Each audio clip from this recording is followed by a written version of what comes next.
It is 7 o'clock, and I'd like to call to order the June Board of Supervisors meeting for Lancaster County. Will all please join me in the Pledge of Allegiance? I pledge allegiance to the flag of the United States of America and to the republic for which it stands, one nation, under God, indivisible, with liberty and justice for all.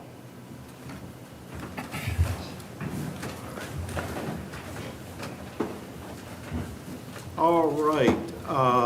The first item on our agenda is our public input session.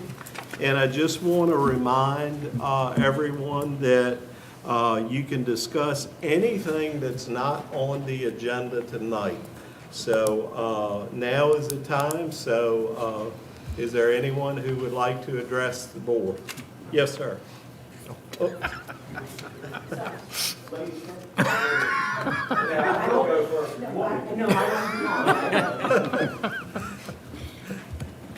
Good evening, gentlemen. Bonnie Dixon, Lancaster County Treasurer. I just wanted to say thank you for all of your support and over the last couple of years in my rising to the level that I have with the association.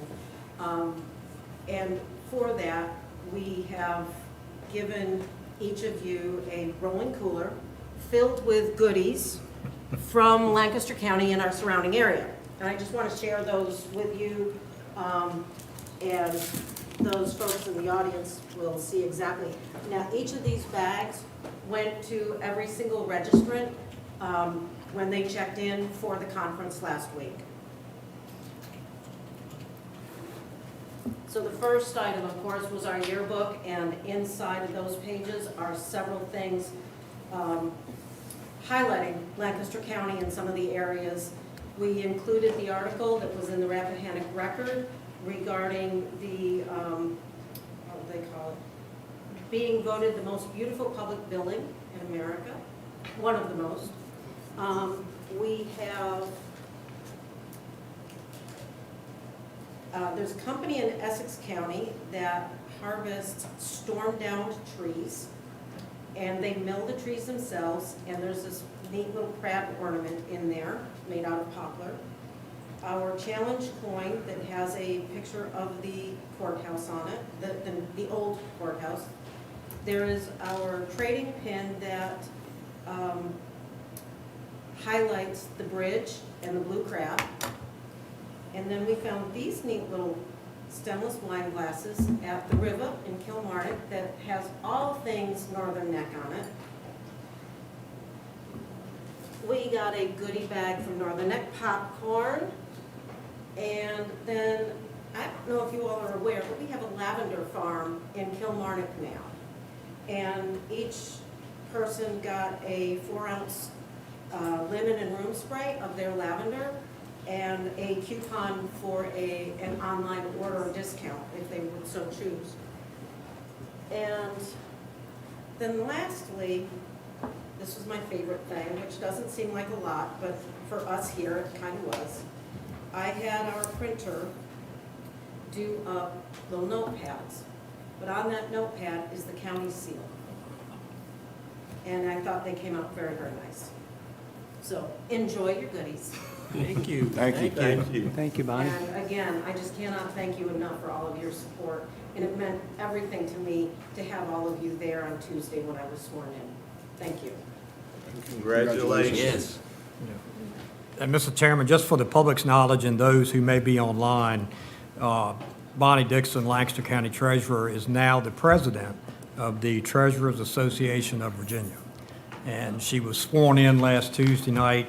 There was a banquet, and many of you all attended, as well as myself and a couple other constitutional officers as well. So, Thank you very much. Thank you.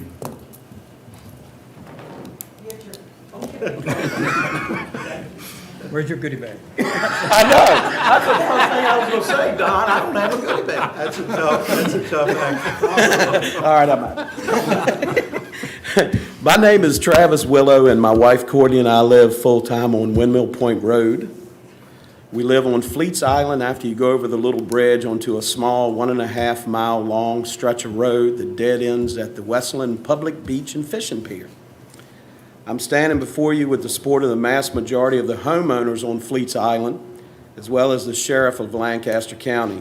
And we're requesting for a speed study to be implemented on Windmill Point Road on the island in the hopes of having the speed limit reduced. Currently, the speed is posted as N45 mile speed. So on our small residential island, we are proud to have a newer public kayak launch, a newer public boat ramp, a brand new public fishing pier, and a brand new large public beach. And these attractions that are now available to the general public on our completely residential zoned small island has increased tourist traffic considerably and has made this already narrow, curvy, heavily vegetated, and sometimes flooded road even more dangerous to not only vehicle traffic, but also the many cyclists and pedestrians, including all the runners and walkers that are out exercising on a daily basis. So we'd love it if you guys would ask VDOT to do a speed study on the road and see if there's any way it would be in the best interest of everyone concerned to lower it. Thank you. Thank you. Thank you very much. We have some neighbors here supporting that. So You got a big turnout. they all would like to take 45 minutes of your time to talk to you. Thanks, guys. Appreciate it. Thank you. All right, anyone else who would like to address the board? Seeing none, is there any online, Glenn? No, sir. All right, that will then close our public input session. All right, the next item on our agenda is our VDOT report. We've got quite a few things tonight on that.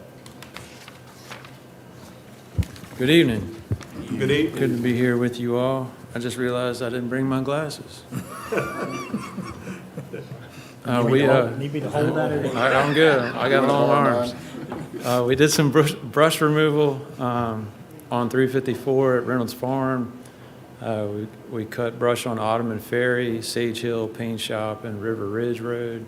We replaced a pipe on Weems Road. We've done asphalt patching on all the other pipe replacements, Regina, Granville Bay, Woods Drive, Weems Road, and Davis Mill Road. We're keeping up with potholes. Litter removal, I think, is probably done now, and the mowing is still underway.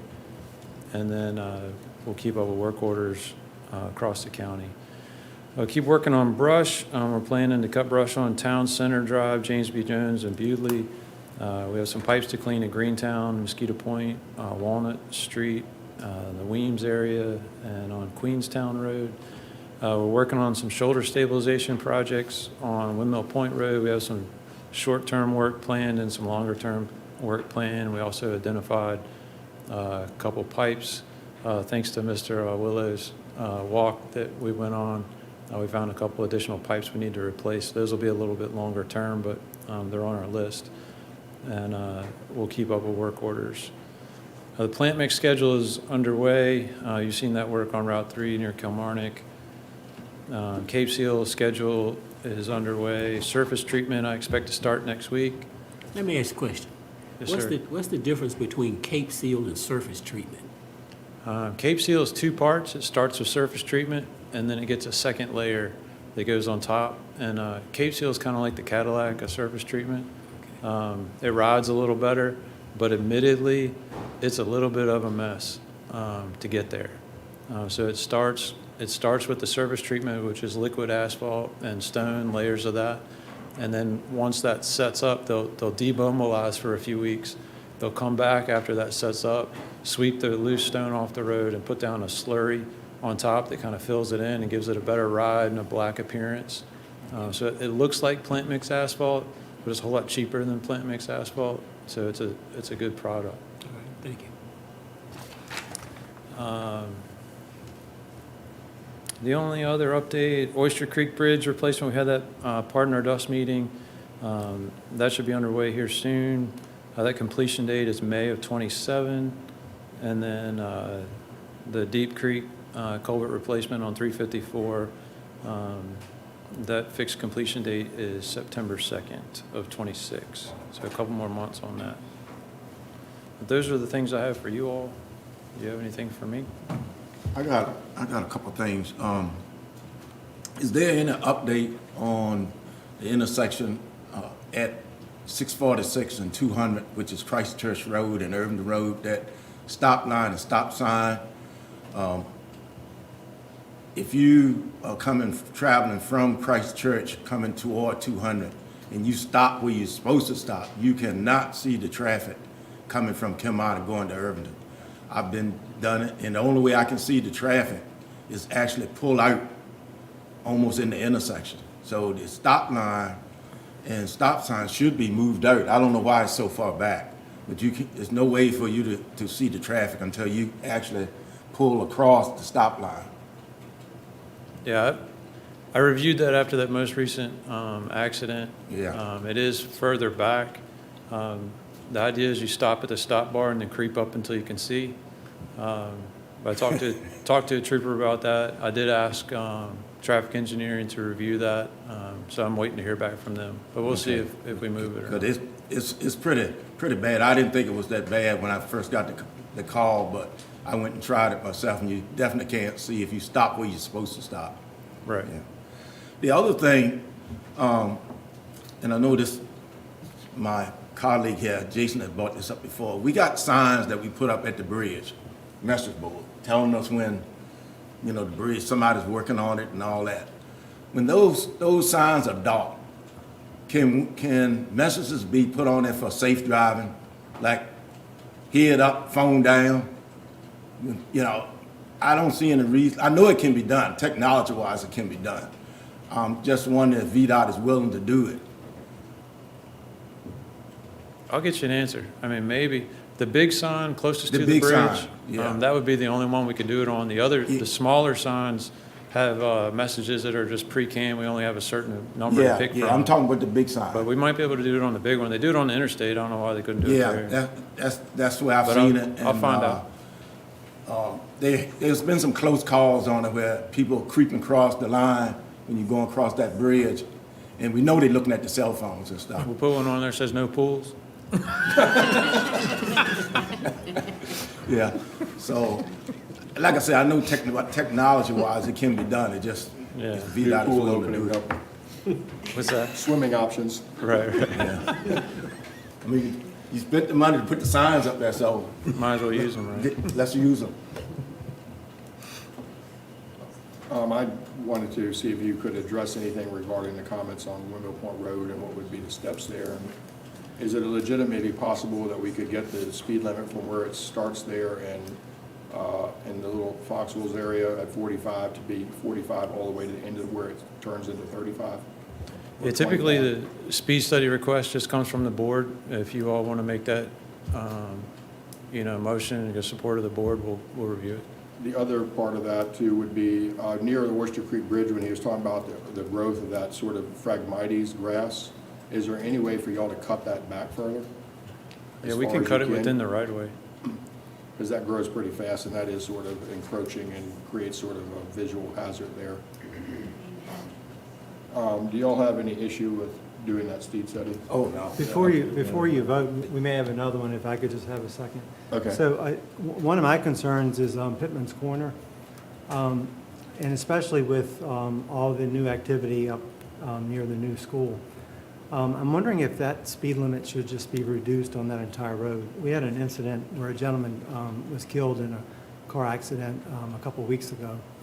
And I saw it for the first time when I was traveling from Irvington towards Kilmarnock, but I wasn't turning on the road that would take me to Golden Eagle. I was actually turning into Rapid Loop, but the guy coming out at the stop sign assumed I was turning where he was, so he pulled out on me. And I didn't hit him, but it came close.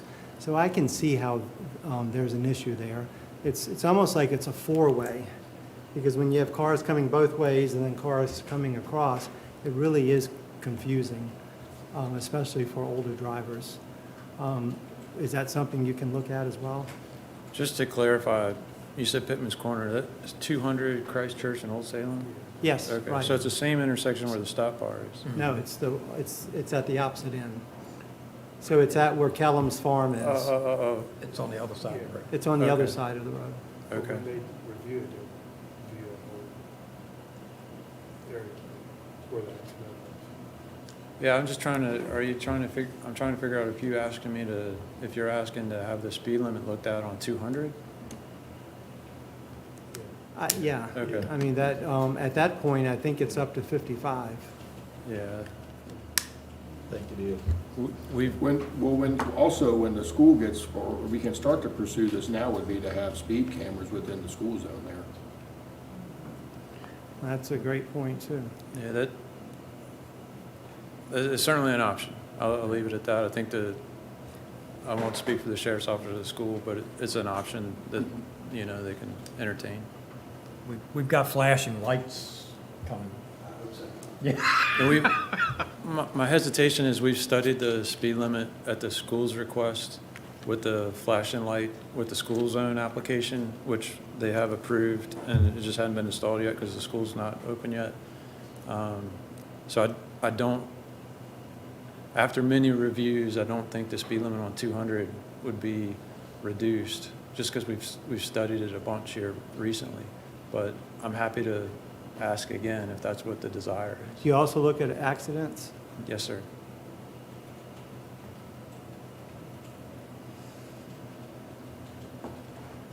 I would like for you to look at it again.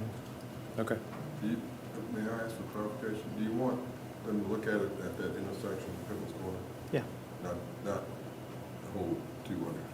Well, I'm just wondering if we're going to slow it down there and then speed it back up and then slow it back down at the school. That's a lot of up and down. So you have Irvington at 25, and then you go to 45, and then you go to 55, and then you're coming back to whatever the school's going to be, 45, 35, and then at this point, you're almost in the town of Kilmarnock. Yeah, well, the school's only going to be reduced, for 30 minutes in the morning, 30 minutes in the evening, or whatever the allowable hours are. Until we get the roundabout. There you go. I'm not sure you can take that at 55. Yeah. I mean, honestly, that's what I would love to see, is a roundabout in the middle, because then everybody has a A reason to roundabout have at to slow Pittman's down. Corner would be good, too. Right. And that's alternative traffic, so we can get that quicker, right? Right. Be like Big Ben Parliament. Did you want to request a speed study there too? I guess we can do them in separate motions or together. Separate motions? Let's just do them separately. So I'd like to make the motion that we ask VDOT to do a speed study on Route 200 at Pittman's Corner. All right, gentlemen, you've heard the motion. All in favor, say aye. Aye. All opposed? Motion carries. And I'd like to have a speed study done on the lower portion of Windmill Point Road. All right, you've heard that motion. All in favor signify by saying aye. Aye. All opposed? Motion carries.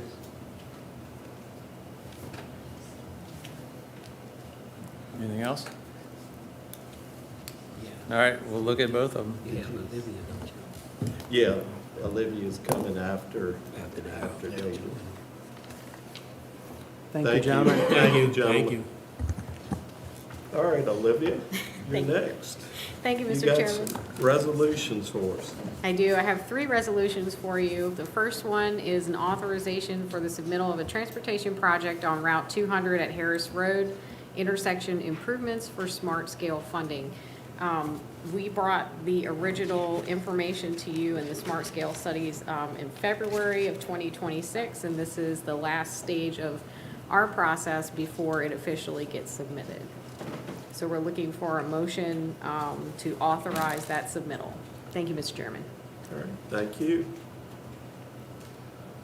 All right, gentlemen, you see the resolution in there. I move that we adopt the resolution authorizing for project on Route 200 at Harris Road. Thank you. All right, gentlemen, you've heard the motion. All in favor signify by saying aye. Aye. All opposed? Motion carries. All right, Olivia. All right, thank you, Mr. Chairman. The second resolution is for authorization for the submittal of a transportation project on Route 3 improvements from Hawthorne to Route 688 Street for smart scale funding. And so we're looking for that same resolution and authorization for the project. Thank you, Mr. Chairman. Thank you. All right. Now, we entertain a motion. Is there a motion? Mr. Chairman, I move that we authorize the submittal of transportation project on Route 3 improvement from Hawthorne to Route 688 for smart scale funding. All right, gentlemen, you've heard the motion. All in favor signify by saying aye. Aye. All opposed? Motion carries. All right, Olivia. Thank you, Mr. Chairman. We're looking for a motion for this third resolution for the authorization for the submittal of a transportation project on Route 3 from Food Lion to School Street for smart scale funding. Thank you, Mr. Chairman. Thank you. All right, we will entertain a motion on this one. I move for approval of this authorization from Food Line to School Street for smart scale funding. All right, gentlemen, you've heard the motion. All in favor signify by saying aye. Aye. All opposed? Motion carries. All right, that takes care of the VDOT section of our agenda. We'll move into our presentations, and next on our agenda is Jessica and Travis with the school update. Good evening. Good evening. Glenn, you gonna, okay.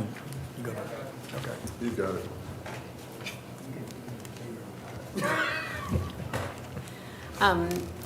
We are counting down the days, not only to a new school, but an opening of another new school year. Always an exciting time for us. And as the days tick by with our construction project, which the school is beautiful, can't wait for our ribbon cutting ceremony on Monday evening at 5. Hopefully a lot of people can make it to it. Cannot get in the school that day, but it is still a memorable event. July 25th will be our first open house. It'll be an as-is open house. We'll be actively moving. A lot of stuff is moved in, but we'll be actively getting that school set up. There are still some things that Branch will be doing and working on, but we didn't want to wait too long to let everybody see the building. So, and then we'll have another open house September 12th, the morning of Saturday, September 12th from 9 to 12, so that everybody can come in.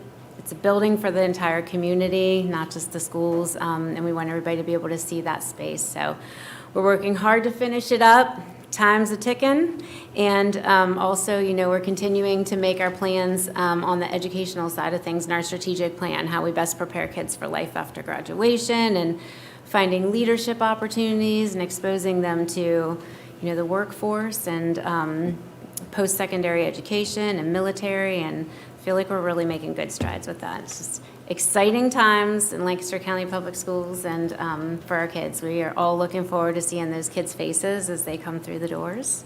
And we brought you all a commemorative coin with our mascot on the one side and our compass this is the exact compass, or close to it, that is in the terrazzo floors right when you walk in the commons. So we wanted you to each have one of these.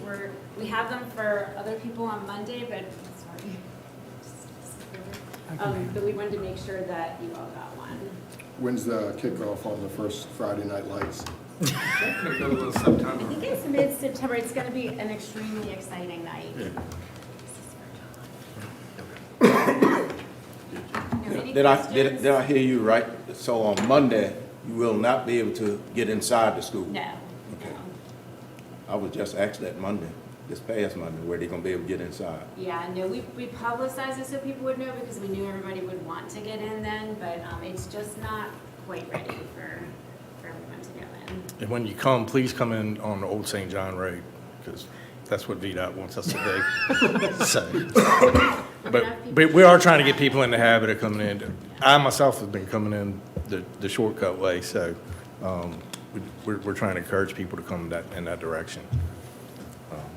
You good, Jess? Yeah. Do you have any questions for me? When is the opening day of school? August 10th? New teachers come July 27th, old staff comes August 3rd, and then our students start back August 10th. And fall athletics starts the first week of August? Yes. And will they be able to use the facilities for that? We are currently meeting with Branch to get those answers. Okay. To see when we can get down there. But The those- track is yeah. due mid-July. Yeah, and right? the spaces, so the gyms are finished. You know, it's just a matter of keeping construction workers and kids in separate areas. So we're just going through the logistics of that right now, Bill, trying to figure that out.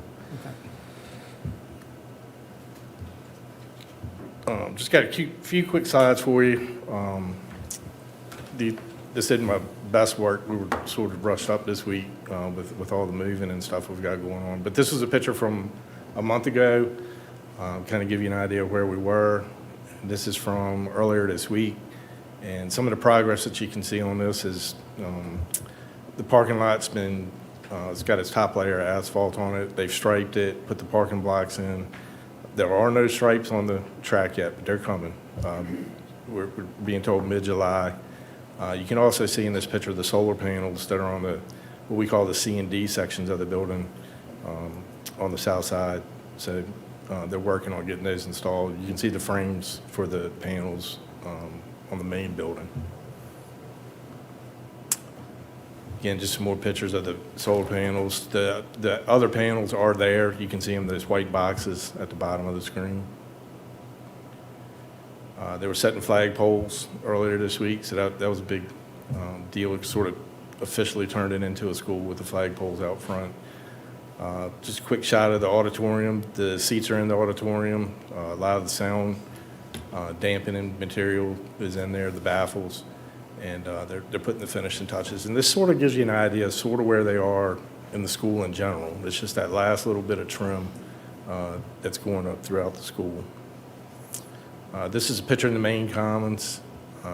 Again, you can see those areas to the left and right just need to be trimmed out.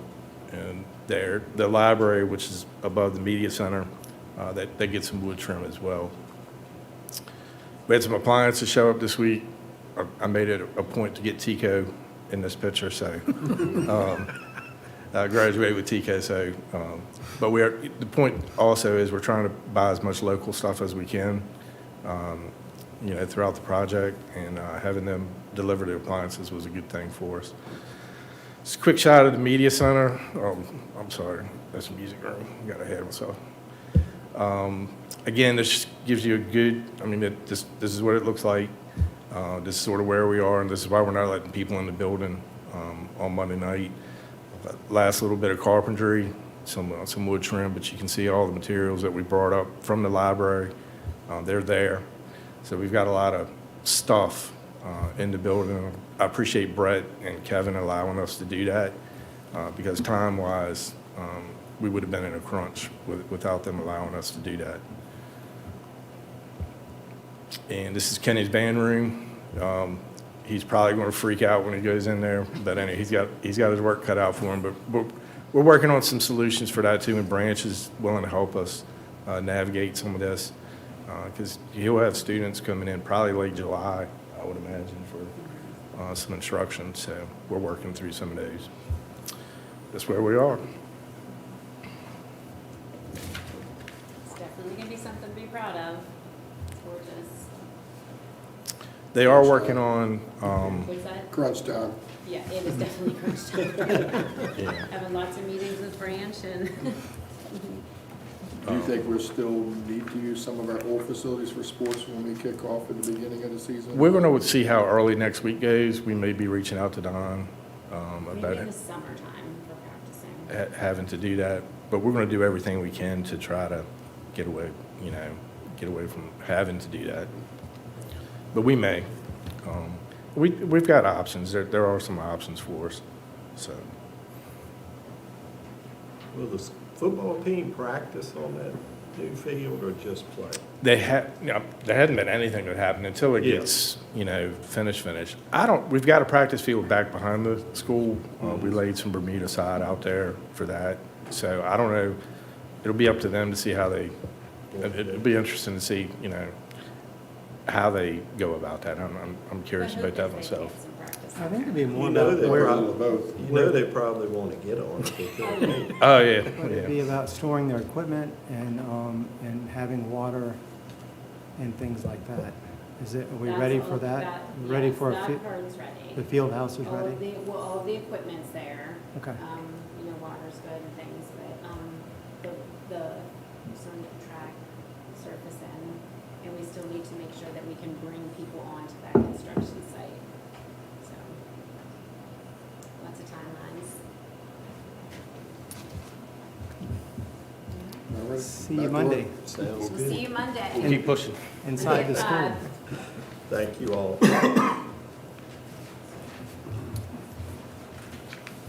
All right, exciting times. All right, next on the agenda is Keith Kidd with a broadband update. Oh, you're gonna let me drive? All right. Better you than me. You gonna give me 3 minutes? Well, good evening, gentlemen. Thank you for letting me present this evening. Where do I point this thing? I think you just quick, I can drive before you. I'll just do it. You tell me when. Next.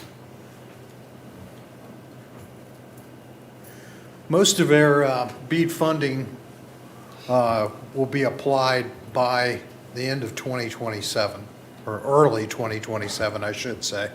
In fact, APB, which is the major provider for the BEAD in Lancaster County, thinks that they will be finished by late 2026.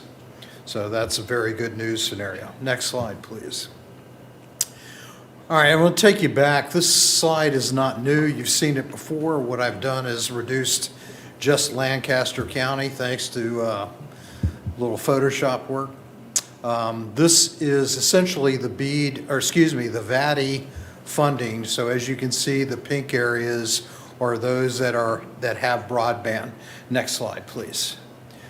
This slide, same picture. We have purple dots. As you zoom in on this image, you would find that there are many more purple dots than what you see here. They're clustered. And the first thing that comes to mind when you look at this is you say, well, gosh, there's a lot of white areas that are vacant. So for that reason, next slide, I put in the agricultural areas. And that kind of helps us to see what areas are populated versus which are fields, which was brought home to me on this evening as I drove over here and I got behind a John Deere on the way in. So yes, there's a lot of agricultural area in the county. You can see there are some purple dots that are proliferated in that area. So that's a good news scenario. We're going to talk more about this in just a second. Next slide, please. All right. First of all, Northern Neck PDC will be managing this BEAD project as they've managed the VATI projects before. I've talked to Jerry Davis. Things are on their way. These are newsworthy items that I think that we need to all be aware of. The FCC has granted waivers on routers. You may recall the last time we met, I discussed the fact that the FCC was banning all foreign-made routers. So the problem is nobody in the U.S. makes routers. So this was a problem, and one by one, they are granting waivers for a period of 1 year. So this will be something we'll see come into play every year about this time, actually. The good news scenario from Corning is that they are going to build 2 facilities in the U.S. to expand their capabilities. As you know, broadband is competing with data centers, AI in particular now, for fiber. And it was perceived to become an issue, but Corning is going to step up and build 2 new plants. So the idea is that they'll be able to handle the load. The suppliers that I've talked to are not concerned at present. They think they have enough supply to get them through. They don't foresee this being a problem. We'll continue to watch it, because we'll see. Something new on the board is telehealth. And the United States has invested $50 billion in telehealth. We'll come back to that in a bit as well, but that means there's another $50 billion line item on the budget that can be tapped into. USDA just also acquired $638 million for broadband in 2027. Now, this is for agricultural areas, of which we are one. So I intend to pursue that and see if there's some way, some need that we can tap into to help with that. The Senate just this week passed a broadband bill to actually audit the broadband mapping process. They're concerned that the mapping process, the FCC broadband map itself, is not accurately depicting what's out there. So they want to do a full-fledged audit of it and see where that takes us. The next item is SpaceX. As you probably have heard, SpaceX is going to do an IPO this year. In conjunction with that, the Starlink product is SpaceX's darling right now in the SpaceX portfolio. It's the only cash positive item right now. As a result, they started playing around with price hikes, and especially in rural areas and for incumbent customers. So we'll see more on that, see where that takes us in the coming months. Overall, people are still pleased with Starlink. The speeds are very significantly improved over the last 18 months or so. And overall, customers tend to be very happy with everything but the bill. All Points Broadband has increased their base speeds. So as an example here, I put up the 50/50 speed just became 300/300. So looking at next door is my feedback for this sort of thing. People are very happy with getting more for the same money. So there are no price increases on this, just more speed, more bang for the buck. Next, please. All right, now, unfortunately, I have to talk about the benefit of the bargain. It's called Bob. This is the process that was put in place when the incoming administration wanted to speed up BEAD, and as you know, we went through a reorganization, they went through a reiteration of all the processes, and benefit of the bargain was the end solution. So next slide, please. All right, these are the final numbers. And I have to admit, I was taken back by the 467. I've been under the impression that we had 880 for All Points, 10 for Amazon Cooper, and 2 for BreezeLine since the inception of the BEAD numbers. But in a conversation today with Chandler Vaughn at DHCD, he tells me that what he believes has happened is this is just culling the information. People that would have been qualified for broadband by some other vendor have been removed. People that were in here, if you remember, one of the criteria that we had for this round of funding was if somebody was underserved. Underserved meaning they had less than 100/20. So it's quite conceivable that customers were complaining about less speed, and when the reviews took place, they found that they could indeed get a higher speed service. So I'm doing more work on that. If I find out something additional to this, I will certainly let this audience know. Next slide, please. All right. I had to do a little work just to show you the 2 customers from BreezeLine. I've put red circles. It's actually kind of a magenta purple dot, and on this view it did not show up. So BreezeLine has signed the agreement for VA BEAD. That was done last week. They are intending for a walkout, a design, their permitting to all occur in the September timeframe, and then for the construction to begin sometime after that. Now, not related to BEAD at all, but just newsworthy to keep in mind is Cogeco, who's the parent of BreezeLine, is writing down $1.2 million, which happens to be somewhere around the amount that they invested in BreezeLine when they purchased it 4 years ago. That's not necessarily a bad thing, it's just something that we need to watch. The next thing is that they are going to invest in broadband and a digital entity called Welo. Not sure what Welo will offer, whether it'll be a streaming service exactly or some other entity, but anyway, there's definitely changes afoot in BreezeLine. Next slide, please.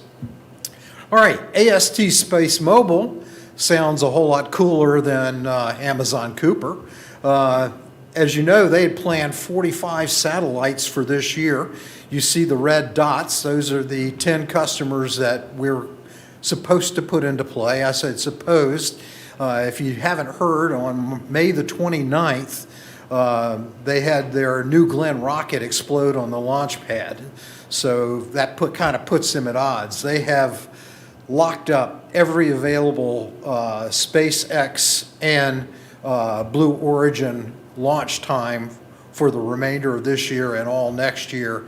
They're trying to basically parallel, I think it was like 3,600 and change satellites that they plan to put in orbit to satisfy their network.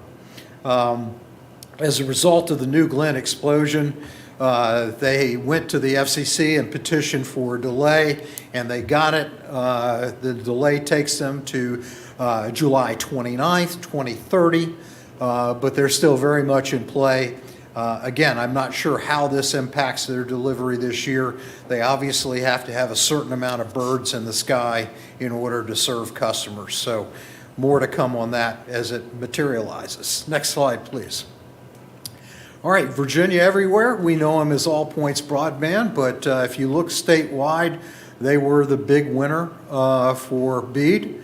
They've signed the VA BEAD contract as of 6/18.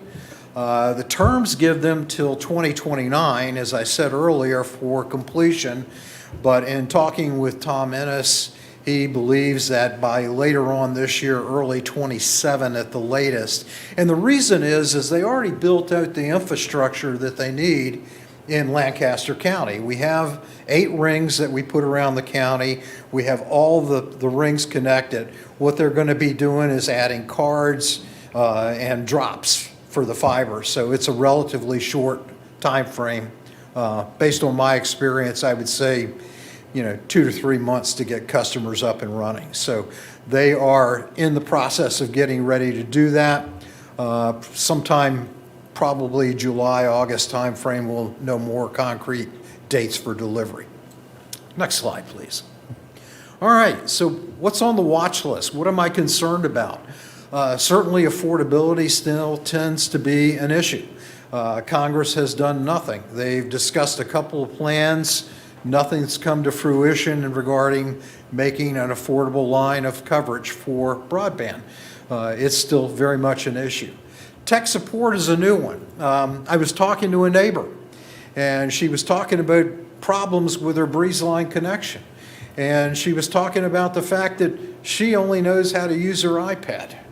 They tell her they want her to reset her modem. They want her to unplug cables. They want to do all this stuff.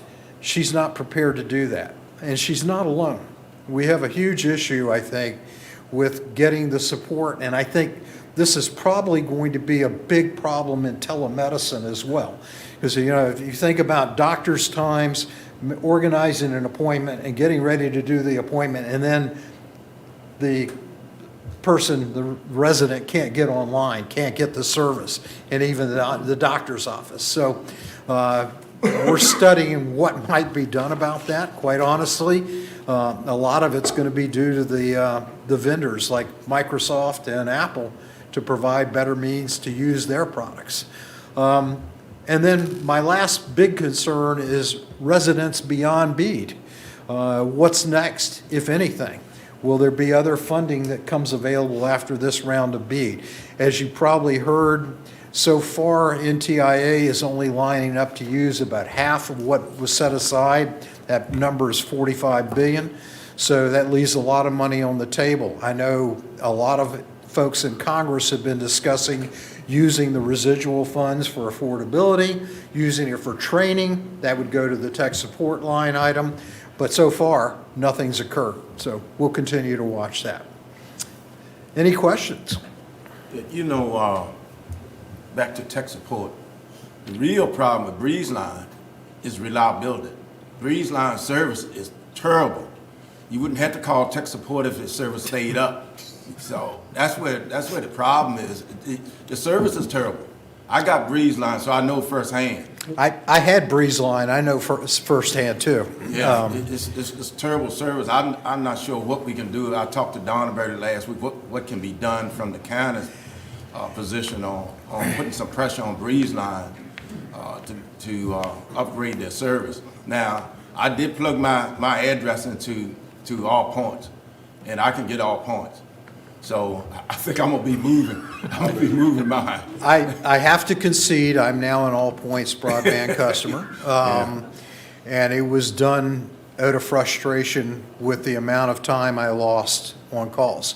And it's a much larger issue. Don and I have discussed this. The problem is the county's agreement is for cable services only.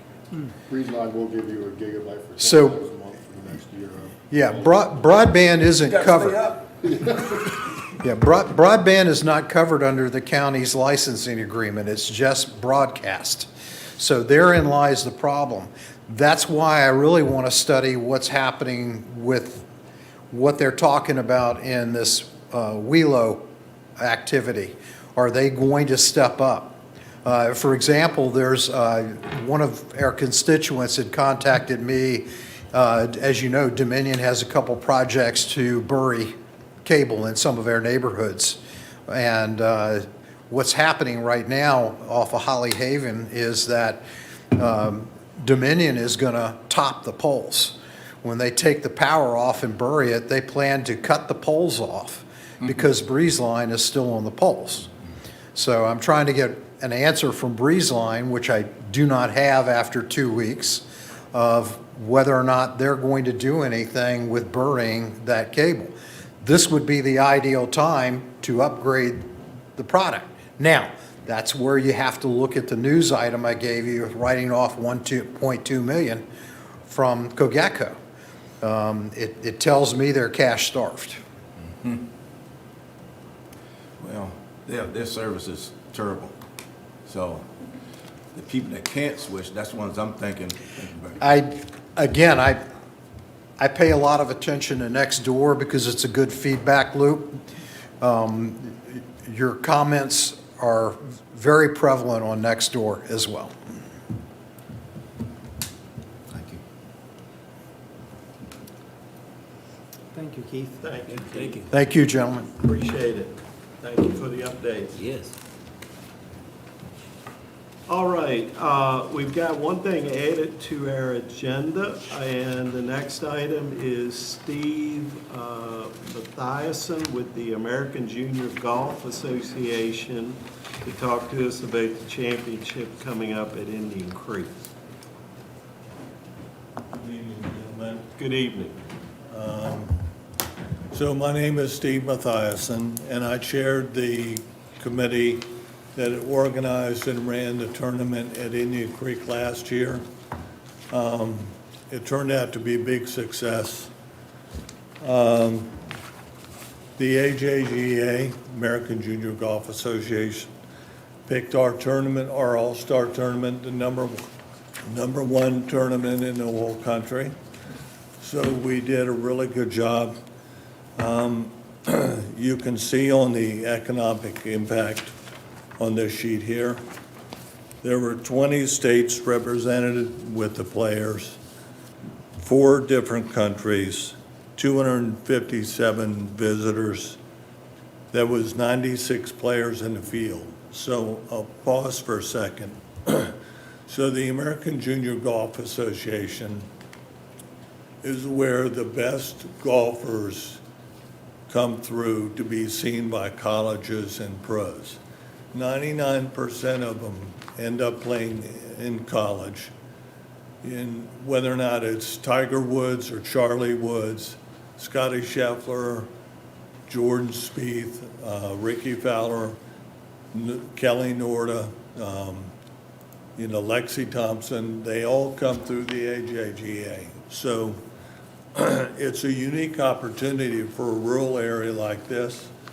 And so we generated just about $400,000 in our community in less than a week.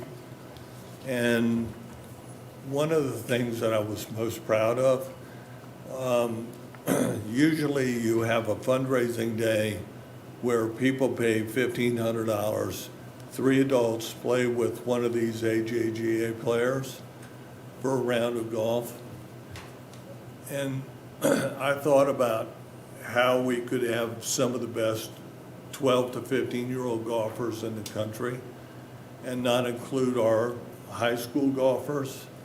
So we went to 2 adults, a local high school golfer, and an AJGA player. And that was a big success. We're doing it again this year. And all the local high school golfers that played loved it. Their parents loved it. The coaches loved it. So we're back at it again. The backside of this will show the hits that the AJGA website had during that week. Just under 29 million hits on their website. It puts a spotlight on our community, which is not a bad thing. So we're doing it again this year. We have funding last year from Northumberland, and this year again, Irvington has also contributed last year and this year. And I feel like if Lancaster, who benefits most economically from the people that are staying here and shopping and going out to dinner or lunch, it would be nice to see Lancaster with some sort of sponsorship to support our efforts. At the end of the day, the money we raise goes to offset the cost at Indian Creek. It's not a revenue generator. But then we split the remaining money with the AJGA Foundation. And so we had $25,000 left over last year. We went to the Boys and Girls Club and the 4 high schools, Northumberland, Lancaster, Middlesex, and Christchurch. That's where all the high school players came from. So we were able, and those coaches don't have 2 nickels to rub together. So all 4 of those teams have new bags, new equipment, and it was a wonderful thing for us to do for the local community, and we intend to do the same thing this year. Do you have any questions?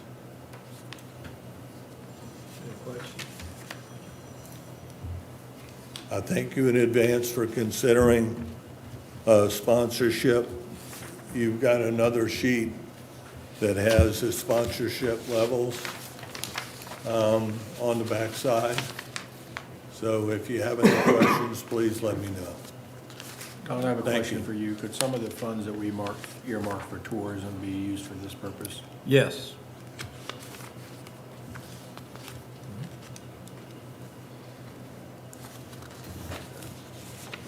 Thank you very much.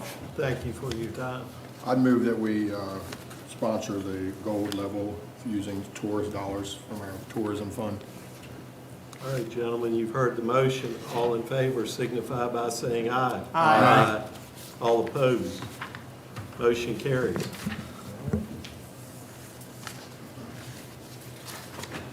All right, now we move into our public hearing session of our meeting tonight. And our first item on the agenda for that is, we'll turn it over to Andrea to talk about an application for special exception by Louis Craig Reichenbar, Kimberly Reichenbar, and Curtis G. Reichenbar to operate an unhosted short-term rental at 864 Sage Hill Road, Lancaster, Virginia 22503, tax map number 20-87M in District 1. Thank you, Mr. Chairman. Yes, ma'am. Based on information provided from the Health Department, the existing septic system for this house can support a 3-bedroom home. The applicant has provided the parking plan that's required, certificate of occupancy, and liability insurance. They've also registered they've registered to operate for this current calendar year. This is a new short-term rental, and the applicant is aware of the need to submit transient occupancy taxes and tax returns monthly. This issue has been advertised and adjoining property owners notified as required by law. To date, there are no complaints or comments on file regarding this special exception application. Thank you, Mr. Chairman. Thank you. Are there any questions before we open up the public hearing? Okay, hearing none, we will now open up the public hearing. Would anyone like to address the board? Seeing none in person, is there any online, Glenn? No, sir, Mr. Chairman. All right. The public hearing is now closed. I would like to make a motion to accept this application for special exception for 864 Sage Hill Road, Lancaster, Virginia, tax map 20-87M. You've heard the motion, gentlemen. All in favor signify by saying aye. Aye. All opposed, motion carries. All right, Andrea, next item. Okay, thank you, Mr. Chairman. The next application is for a special exception from Todd Reisinger and Dolores Reisinger to operate an unhosted short-term rental at 25 Cowshed Road, Lancaster, Virginia, 22503, tax map number 26-111 in District 1. Based on information provided by the Health Department, this existing septic system can support a 3-bedroom home. Again, the applicant has provided the required parking plan, certificate of occupancy is on file with the county, and they have also provided their liability insurance. They're also registered to operate for this current calendar year. This is also a new short-term rental, and the applicant is aware of the need to submit transient occupancy taxes and tax returns monthly. This issue has been advertised and adjoining property owners notified as required by law. To date, there are no complaints or comments on file regarding this special exception application. The applicants are incidentally here tonight, so if you have any questions for them, they are available for you. Thank you, Mr. Chairman. Thank you. All right, gentlemen, any questions? Okay, hearing none, I move to open the public hearing.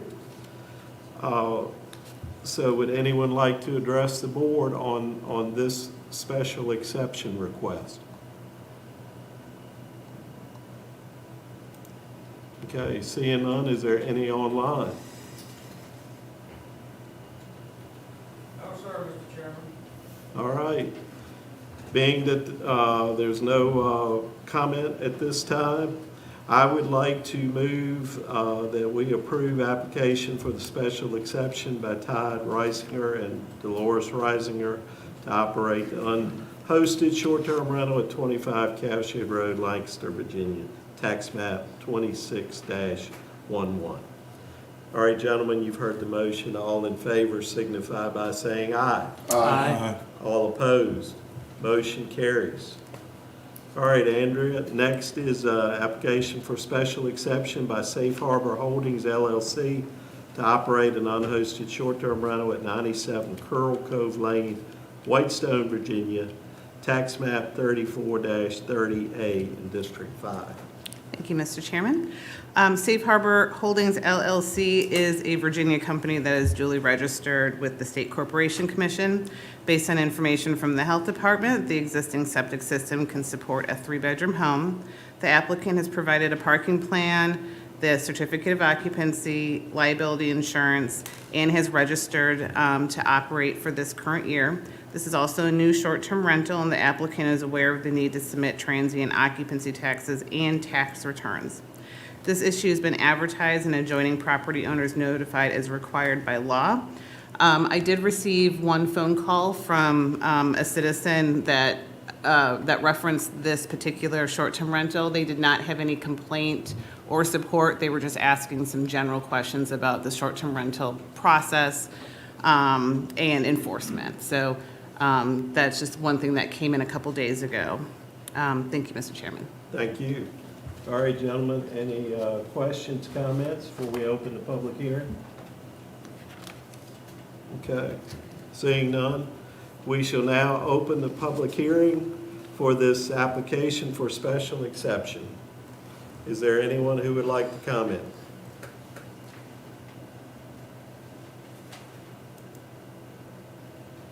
All right, seeing none, is there anyone online, Glenn? No, sir.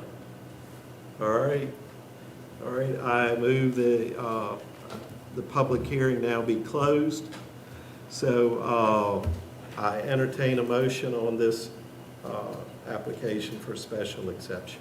Mr. Chairman, I move that we approve this application for special exception by Safe Harbor Holdings LLC for tax map number 34-30A in District 5. All right, gentlemen, you've heard the motion. All in favor signify by saying aye. Aye. All opposed? Motion carries. All right, next is application for special exception by John Franklin White and Amy Victoria White to operate an unhosted short-term rental, 289 Tammy Drive, Whitestone, Virginia, tax map 35G-1-9A in District 3. All right, Andrea. Okay, thank you, Mr. Chairman. Based on information from the Health Department, the existing septic system can support a 3-bedroom home. The applicant has provided the parking plan, the certificate of occupancy, liability insurance, and has registered to operate this for this current calendar year. This is another new short-term rental, and the applicant is aware of the need to submit transient occupancy taxes and tax returns monthly. This issue has been advertised and adjoining property owners notified as required by law. To date, there are no complaints or comments in file regarding this special exception application. Thank you, Mr. Chairman. All right. Any questions or comments before we open the public hearing? Mr. Chairman? Yes. This property is across the street from my house. Okay. And I just want the board to know that. And I do have one question for Andrew. I note that the total number of bedrooms to be advertised for rent is 3, but the total number of guests allowed, including invited visitors, is 14. Yes. So in terms of the ordinance, what's allowed by right, I think with the terminology in the ordinance is you can have up to 20 people, including your invited guests. So if you have some family over that may be staying at another VRBO or is local, so what they're, I think, saying is that they allow other people to come maybe for a small gathering, and that's the extent of the number. But not to stay overnight. No, sir. And the road servicing this house is gravel and paid for and supported by the community as far as keeping it up. And I think there's a speed limit on it, 10 miles per hour, but I'm not sure about that. The sign may have fallen down. That's all the question I have. Thank you. All right, we will now open this public hearing. So does anyone in the audience like to comment? Please come up to the podium.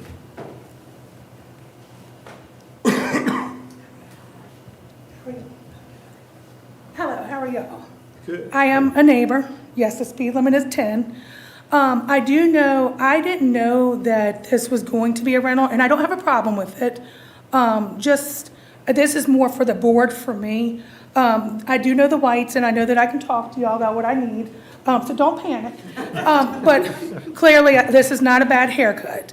I am a cancer patient, and God is good, y'all. I'm gonna beat it. This is for my own protection, my property. We have an Airbnb in the neighborhood, and we do have issues with some people who don't follow rules. Again, we will talk to the whites and we will work it out. But my thing is for my property. We do not have a public beach. Mr. Cornwell is my neighbor. They think Mr. Cornwell's beach is public. They think my beach is public. So we need to make sure that they know that, but they also, and I say they, people who rent, have used my beach, and I've had to have people run them off. So my question is this. I have cancer, I go in for surgery, I do have an 18-year-old son, but what do I need to do, or signs that need to be put up in case anybody helps himself, gets hurt, whatever, to protect myself and my property? Because I do have people that will come on the beach and I don't see them, or, I know I have a surgery in August, September, and my neighbors are like, hey, this is not the public beach, we don't have one. But am I not to sound ignorant, but if I put a posted no trespassing, do I need to put something on the property and on the beach? Because it's a very large creek shore. What do I need to do so my son doesn't have to take care of an issue, or I have to take care of an issue? We have one Airbnb, and now that there's two in the community, and what would happen is they would come around, and by the grace of God, I have this beautiful sand that came over, and it's a very beautiful beach. I did not put there, but people tend to want to park and explore and enjoy. But I don't want somebody to get hurt or come back on my homeowners. So do I need to put something out there that says private beach? What, do I have to do anything?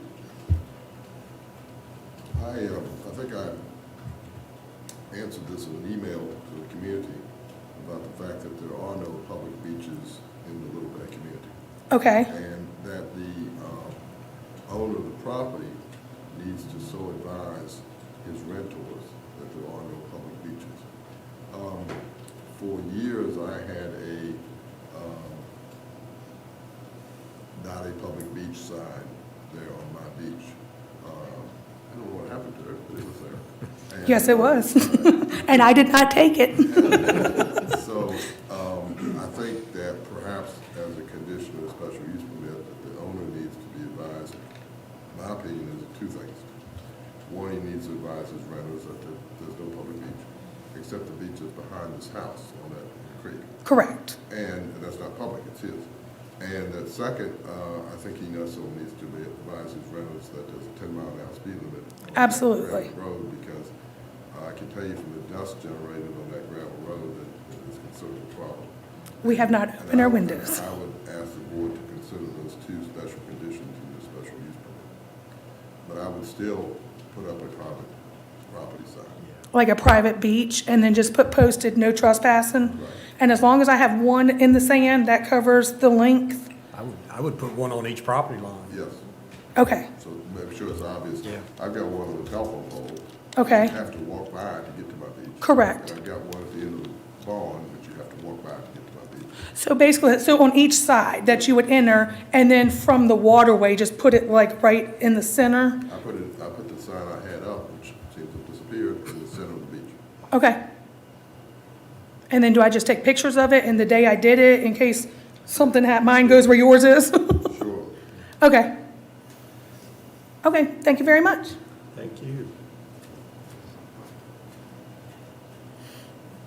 Is there anyone else who would like to comment? Yeah. Good evening. My name's John White. This is my wife, Amy. This is our application. In response to Mary, one thing I would like to bring up. We have, in our home, we have an information booklet that we have had printed for anybody renting the house that does clearly explain there's no public beach access in the neighborhood, gives directions, locations of the Windmill Point Beach, the pier, the restaurant, all of the local attractions. But it does clearly state there is no public beach in the neighborhood, just the property behind our house is the water access with the dock and so forth. Just like to say thank you for coming. I do appreciate the honest input. We've met and talked, haven't had a chance to meet all of my neighbors in person yet, but hopefully we do. Last thing we want to do is cause any problems for anybody in the neighborhood. the intent of this house is, this will be our home, our retirement home. I'm looking at retiring next year. I've got 28 years with county government in Spotsylvania County. And quite honestly, I'm done. But I know that feeling. early next year, I'm looking at retiring. We'll sell our home in Fredericksburg, and hopefully this will all be past us at that point. But that's it for now. Thank you all. Thank you. Mr. Chairman, may I comment? Yes. One of the reasons that the Board of Supervisors goes through this process of requiring a special use permit for short-term rental units is to regulate and control those units. People were doing it anyway, and there were no regulations or controls. This way, there are regulations and control. Neighbors or interested persons can notify the county of concerns and problems. Hopefully the county can work them out. We prefer to work them out. But there is, at the end of the day, always the right of this board to revoke the special use permit and cease the operation. So that's why, unfortunately or fortunately, we got in this business of giving special use permits for these short-term rentals. So it's an effort to control them, regulate them, and tax them while we're doing it. So I just want to make sure that everybody's clear that the board giveth and the board can giveth and take it away. Thank you. Thank you. Anyone else who'd like to comment? Lynn, anyone online? No, sir. All right, we will close this public hearing at this time. I will entertain a motion on this application. Mr. Chairman, I move that we approve the special exception for John Franklin White and Amy Victoria White for tax map 35G19A in District 3, with the caveat that they inform their residents, renters, that the speed limit is 10 miles per hour in the neighborhood's roads and that there's no public beach access. All right, gentlemen, you've heard the motion. All in favor signify by saying aye. Aye. All opposed? Motion carries. All right, next on our agenda, we have an application for special exception by Michael Corton for disposal of dredge material as required by Article 5-1-30 of the Lancaster County zoning ordinance located at 1177 Fleets Bay Road, Whitestone, Virginia. Tax map 29-45 in District 3. And this is for Ms. Olivia. Thank you, Mr. Chairman. Article 5 of the Lancaster County zoning ordinance identifies permitted uses and regulations for residential general district R1 zoning, and Article 5-1-30 requires approval of a special exception for disposal of dredge material. The applicant wishes to utilize 1,350 square feet of an upland area of tax map number 29-45, approximately 500 feet from mean high water. The dredge spoils will be loaded onto a truck and transported to the upland area over timber matting where necessary to protect the shoreline. The material will be spread in the upland area shown on the attached map, and care will be taken to avoid excessive buildup around tree trunks and to allow for natural drainage. Attached for your consideration of this application are maps of the parcel, the dredge spoil placement plan, and a letter from the agent detailing that plan. The applicant will be required to obtain all necessary permits prior to beginning work, including the approval of a joint permit application, which has been submitted and is waiting at this point for this approval, and land disturbance permit from Lancaster County. This request complies with the county's Environmental and Chesapeake Bay Preservation Act ordinances. This issue has been advertised and adjoining properties notified prior as required by law, and to date, there has been no input from the public regarding this special exception application. The agent is present should you have any questions. Thank you, Mr. Chairman. Thank you, Olivia. All right, gentlemen, any questions before we open public hearing? Okay. We will now open the public hearing on this special exception. Would anyone like to address the board?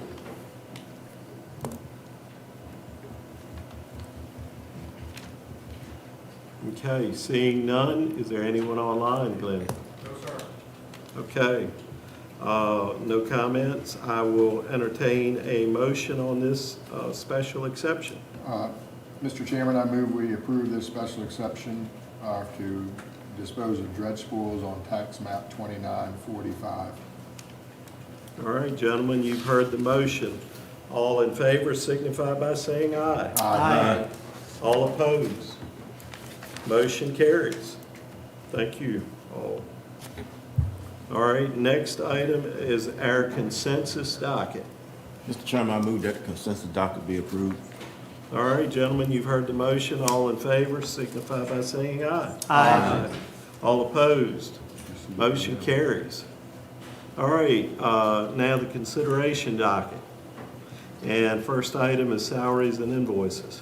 Mr. Chairman, I move that we approve the invoices and expenditures for the month of June 2026 as following. Total invoices, $6,809,096.20, of which payroll were $615,800.82, for a total of $7,424,897.02, of which capital improvements were $155,171.64. All right, gentlemen, you've heard the motion. All in favor signify by saying aye. Aye. All opposed? Motion carries.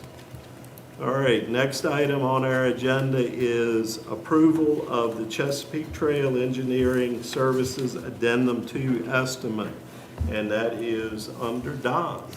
Mr. Chairman, our last park project that we have not yet gone out to bid on is the renovation of Chesapeake Trail, which for anyone here who don't know where it is, it's in between Lancaster and Lively, just about a half a mile down the hill here.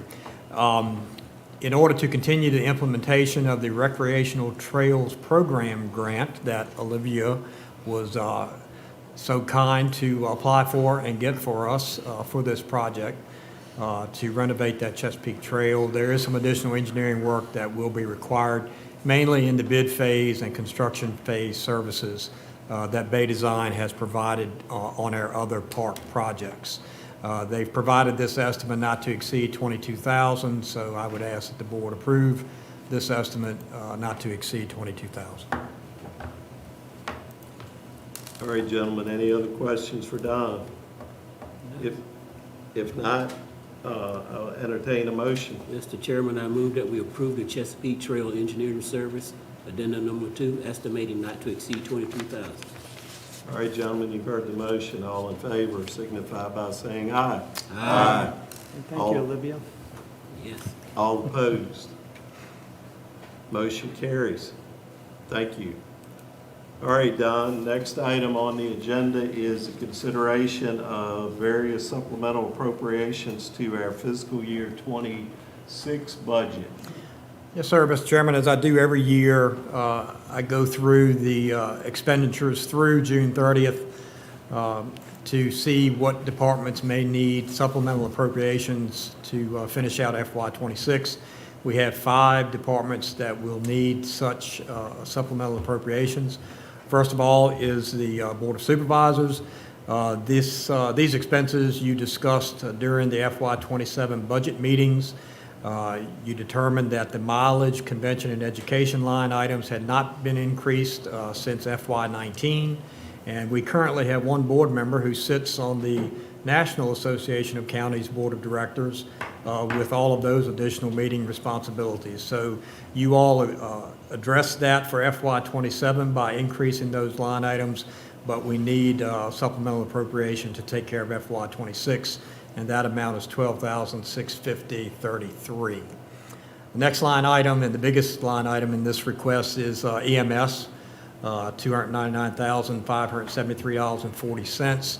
You all know that we've been down 2 full-time positions, it seems like forever, not from lack of trying, but from a lack of qualified folks in the employment pool who can be hired. You've taken steps to address that for FY27 to cut down on that overtime and part-time by creating 2 additional full-time EMS positions for FY27 and increasing the overtime line item by $50,000 for FY '27. Overtime and part-time is created when we have to cover additional shifts for the volunteer rescue squads. So even though you've taken care of this for FY '27, we need a supplemental appropriation to take care of FY '26. The next item is the jail, amount $98,836.74. Primarily, again, overtime and part-time exceeded the budget due to we have a higher population in our jail now, which requires additional staff hours. You again discussed this during the FY '27 budget meetings. You addressed that item by creating one new full-time jail deputy position for FY '27, but we need this supplemental appropriation to take care of FY '26. Next item is refuse disposal. Waste management, bills us by volume. They exceeded the budget, and we have all of our attendants at our convenience center sites are part-time folks. We've had several employees who were out with various illnesses, and other employees have to pick up the slack when some employees are out. And typically, it's the ones who have been here the longest, who obviously make more money, who cover those shortages. Again, these were discussed during FY '27. We increased those line items for FY '27, but we need a supplemental appropriation for FY '26. The last department is general properties in the amount of $121,611.68. The vast majority of that is for the new voter registration office trailer at $91,441.85. We currently pay just under $3,200 a month rent for that office trailer, but in the initial year, there was quite a bit of additional expense involved with that trailer, getting it here, running the electric line to it, running the water line to it. So it is what it is for the first year. And there was also an increase in electrical services for county buildings over FY '25 in the amount of $31,490.15. And some of that is related to the primary school, which the county now pays for the electric services there. And of course, we have everything cut back. It's not heated or cooled to the point of occupancy, but we do have to keep it from freezing. So again, we addressed those items in FY '27 by increasing those respective lines, but we need a supplemental appropriation to finish FY '26.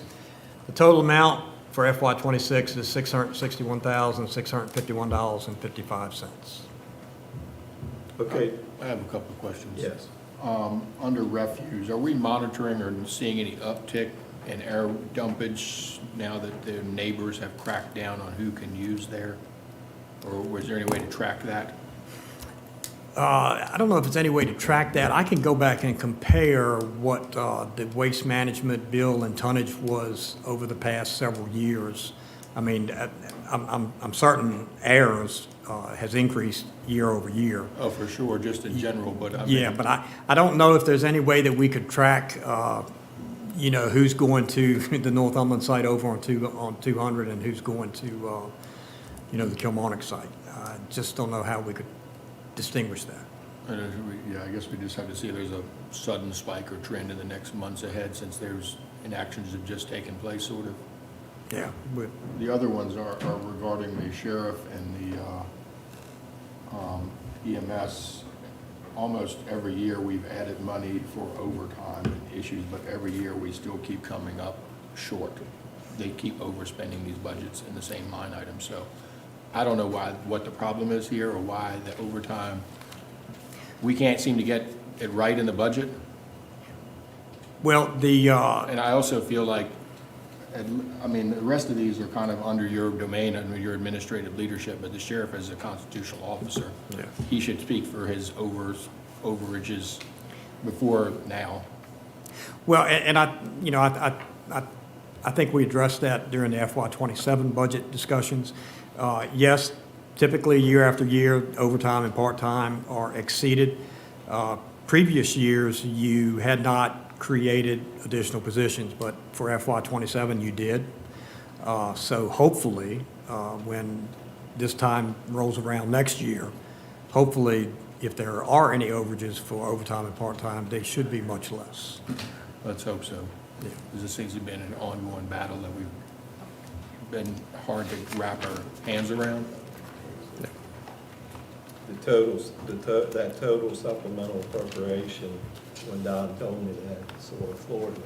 It's been about that every year, hasn't it? About $500,000? About $500,000 or so, give or take, yeah.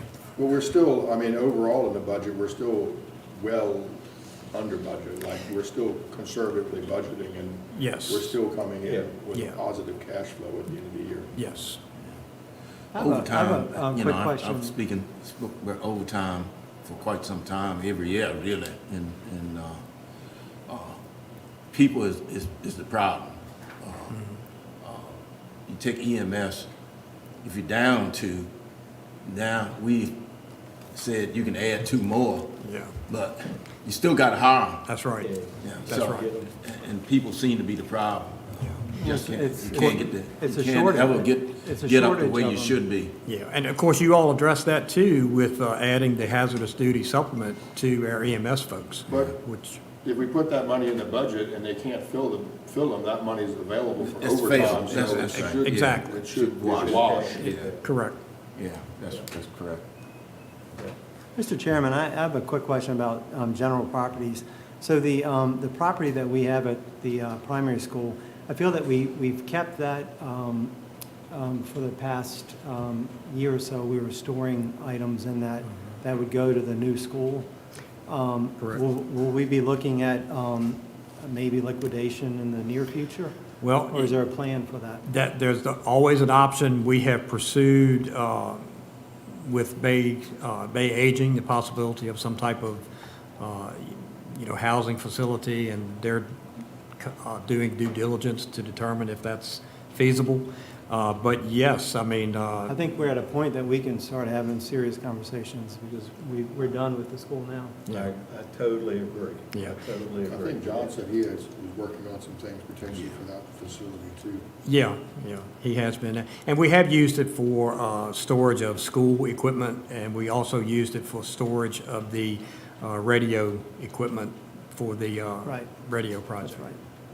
So it has been used, but now, I mean, both of those projects, I mean, the radio project is supposed to go live now I think it's August 10th, and the new school is going to open, this year in August, so yeah, the primary school's going to be empty again.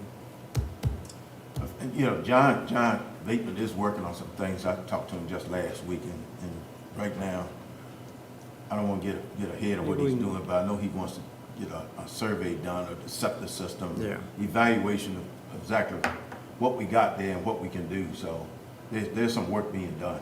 Okay, maybe you can share that with us at the next meeting. Yeah, I just feel like it's probably time, if we're gonna move on that, we're getting to the time on that we need to go on and move if we are. Mr. Chairman. Did one we of- list those? Well, I was about to say, one of the things that the board can do, we've entered into continuing contracts for engineering services and other services. We could consider going out on a request for proposal for real estate agency to handle surplus county property. And then we would have someone lined up. If you decide in the future date you want to sell it, we'll have a real estate agent in place. In place for that. Don, do we have that site or any of those other sites listed on, I don't know, where the state has their listings of potential development sites? Yes, John has listed the primary school there, yes. All right, any other comments at this time? And EMS Chief Matt Smith just texted me, he's online if you all have any questions for him as well. Any I questions? guess the only question I got from that, are we full of staff? Can you bring him in, Glenn? Matt, did you hear? Yeah, can you hear me? Can you hear us, Matt? Yeah. We can hardly hear you. Hardly here, yeah. That's the breeze line internet. like What'd he 1,000 miles say? away. He said that's the breeze line internet.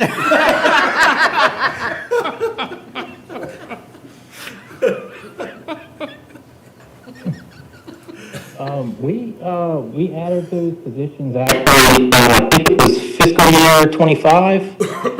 And they were just included, in the additional budget for. Coming and going. Filled. However, we're down 3 full-time staff. One is on, extended military leave, and the other 2 are out on injury, both until October. So it's always an up and down battle. And I put a lot of the figures in, my budget narrative for fiscal year 27. That includes the exact hour count, based off of the previous calendar year, but so far right now, we're pretty much on line with those numbers. However, the past 2 months have improved now that we have the 2 people working full-time. So that's been a big help. Also, we've seen pretty good turnaround in the volunteer membership. We're not getting much request on that side like we used to. There's still present, such as tonight, but those are kind of calming down a lot. And so right now we're moving in the right direction, but at the same time, next week that could change. It is what it is. 2 in, 3 out. Yeah. Mm. All right, thank you. All Mr. right. Chairman, I move, are you ready for a motion? Yes. Mr. Chairman, I move that we approve the supplemental appropriations for FY '26 in the amount of $661,651.55. All right, gentlemen, you've heard the motion. All in favor signify by saying aye. Aye. All opposed? Motion carries. All right, next thing on our agenda is the board reports, and we've got appointments. There are we've got four positions there, an at-large, an alternate, and then there's 2 in District 5 that are, do we have any fills for any of those positions right now?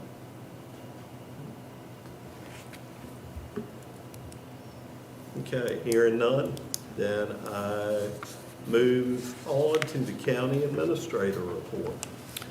Mr. Chairman, I just got one thing to remind you all of and to confirm with Mr. Bellows, since he was not here at last month's meeting, understandably.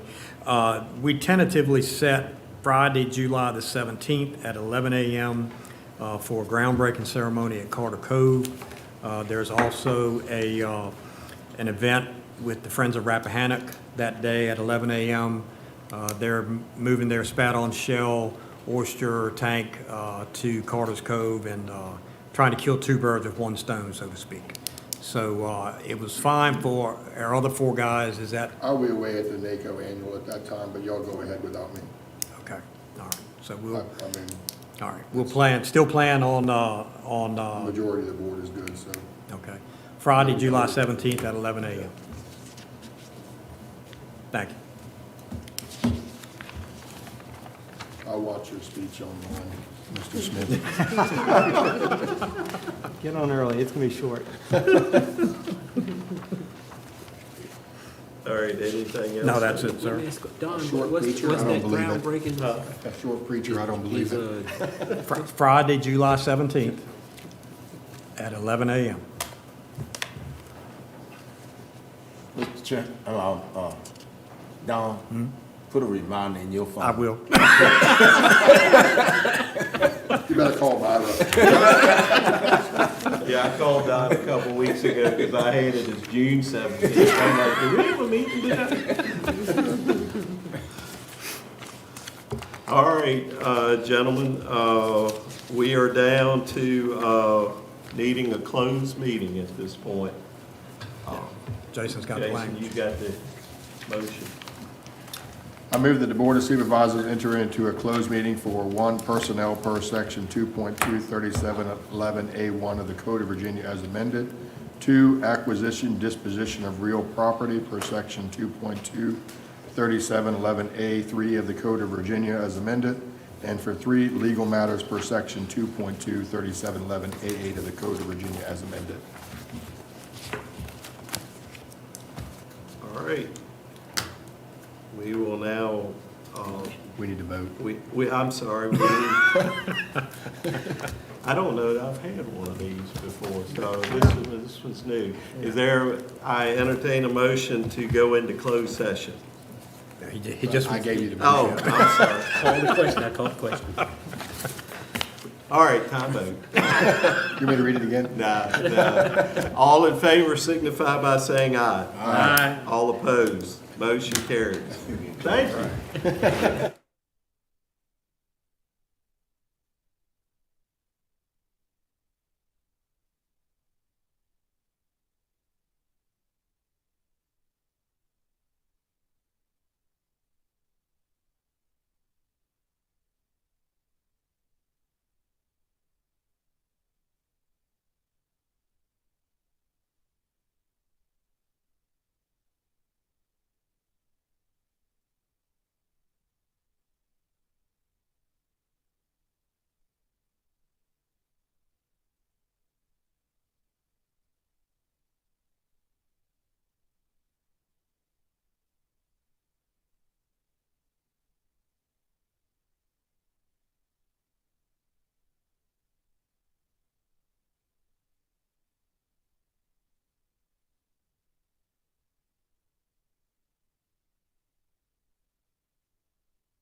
that the Lancaster County Board of Supervisors adopt the following certification resolution.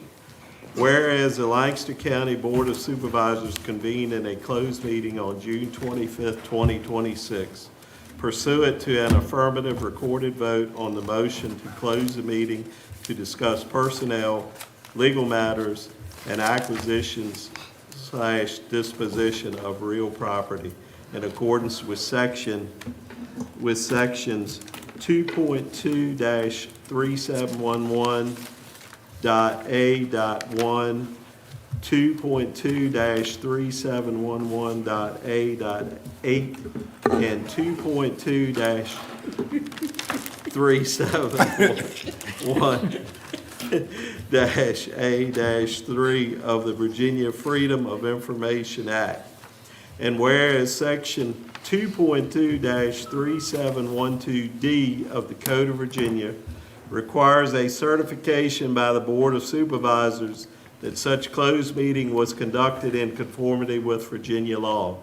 Now therefore be it resolved that the Lancaster County Board of Supervisors hereby certifies that to the best of each member's knowledge, 1, only public business matters lawfully exempted from open meeting requirements under the Virginia Freedom of Information Act were heard, discussed, or considered in the closed meeting to which this certification applies. And 2, only such public business matters as were identified in the motion by which the closed meeting was convened were heard, discussed, or considered in the meeting to which this certification applies. Before a vote is taken on this resolution, is there any member who believes that there was a departure from the requirements of number 1 and number 2 above? If so, identify yourself and state the substance of the matter and why, in your judgment, it was a departure. I didn't hear that. Can you repeat it again? All right, Jason. Motion to censor. That's what I'm going to say. Here, read it. Hearing no statement, I call the question. Mr. Bellows? I certify. Mr. Lee? I certify. Mr. Palin? I certify. Mr. Geezy, I certify. Do we need to reference Bill as? Mr. Chairman, please note that Mr. Smith had to leave during the course of the closed session, so that's why he's not available to make the certification. Thank you. The certification resolution is adopted. Now we open the meeting back up. You're back in open meeting. yes. We're open the meeting back up. Mr. Chairman, I move that we enter into an agreement with VDOT, is that? Yes. With VDOT to purchase the end of Windmill Point Road conveyance that's being abandoned for $1,000. All right, gentlemen, you've heard the motion. All in favor signify by saying aye. Aye. All opposed, motion carries. All right, is there any other business that needs to come before us? Can they adjourn to 5:30 on July 30th right now? Why? For the recognition of. Oh, yeah, they can. And that way I don't have to do a special meeting, special call meeting. Mr. Chairman, we would recommend that this board adjourns this meeting to 5:30 on July 30th. July 30th. July 30th. So moved. All right, you've heard the motion. All in favor signify by saying aye. Aye. All opposed, we adjourn until July 30 at 5:30.